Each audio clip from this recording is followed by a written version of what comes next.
Kebanyakan orang kereta belum dapat tapi dah survey-survey aksesori, add to cart dulu. Kalau korang dengan survey kereta Vios ni, jangan beli aksesori lagi selagi you tak tengok video ni sampai habis. Sebab Vios ni dia dah bagi aksesori apa yang korang perlu. Miko tunjukkan apa yang korang tak perlu nak add to cart lagi. Original datang sudah ada. RFID sticker ada tapat. Dashcam depan sudah ada. Door visor tak perlu beli, sudah siap pasang pun.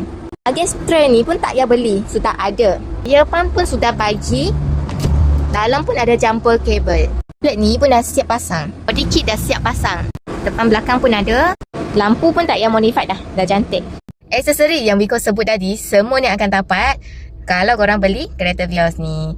Jangan buat duit pergi beli dekat luar lagi tau. Semua sudah ada. Mana yang berminat dengan kereta Vios, boleh Rosyul Wiko sedia membantu dapatkan kereta idaman. Nak booking ataupun semak layakan loan dulu pun boleh. Okay, Rosyul Wiko sahaja. Sekarang ni ada ready stock, ada promotion. Cepat grab tau. Apa nak tahu? Komen je dekat bawah, nanti Wiko jawabkan. Bye.